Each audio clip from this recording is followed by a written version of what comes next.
I think the journey we have traversed so far is a journey of laying to rest a South African, an ambassador, someone who represented us in foreign lands with dignity. And I think we're now at the tail end. Of course, the laying to rest, as we all know, is a ceremony that is conducted by the family.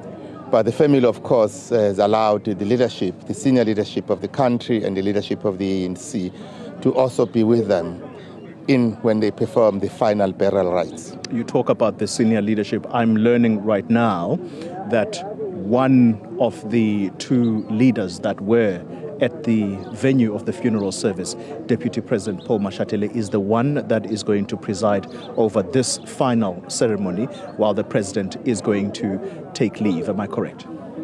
Well, I can't say much about that. It is an official protocol matter, but I can only say that the senior leadership of the country, including the senior leadership of the movement, will be here to accompany the family as they lay to rest one of their loved ones. Indeed. Well, I'm merely relaying the information that's already been given to me by government, but I appreciate the protocol from your end.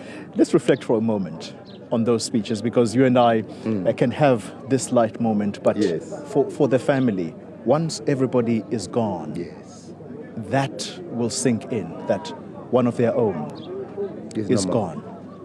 Xoli Mngambi, the widow, her eulogy delivered on her behalf was quite touching. That moment, when it finally does sink in, where do you think they're going to pick up from? Well, we want to say that the ANC, particularly we start with the Mthethwa and the Buthelezi family, we expect them, because they're going to be very closer to the widow, to be able to be the one that gives her comfort and be able to then console her when that very moment, as you say, when everybody has left, it is going to strike home that her husband is no more. So it will be the case to the children. And we guess that is the very, very important moment. But as the ANC, we also want to be able to offer ourselves to give them support in whatever way we can. And we understand the limitation of what we can do being not part of the family.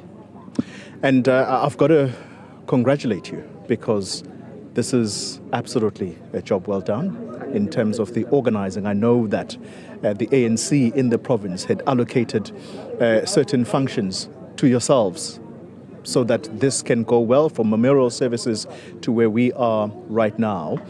From your end, the legacy of Nathi Mthethwa, as we conclude our conversation, what do you think is his enduring legacy? I don't want you to touch on that one that was delivered by the President. I'm going to reflect on that in a moment. But for you as the ANC in his home province, in his ancestral land, he was born in Claremont, but this is his ancestral home. What is the legacy? What is the enduring legacy he leaves behind? Well, we think there is just one fundamental thing we should take from his life, is that when you are a leader, you only do one primary task: to serve your people. And if you can be able to do it to the best of your ability, be able to serve your people. Of course, we are human beings. From time to time we may err, but we must be very determined that ours is nothing but to serve our people. So when you are in the service of your nation, you act with a sense of humility. We act with a sense of responsibility. When time comes where you have to reflect, you also do so with honesty. So I think that will be the enduring moments that we will always remember about Nat. That for us, he was not only a leader, but he also was an educator within the ranks of the African National Congress. He was one of those ideologues that would be able to actually teach ordinary members of the ANC about the strategy and tactics of the ANC, simplifying them so that they can comprehend what is the theory of the revolution.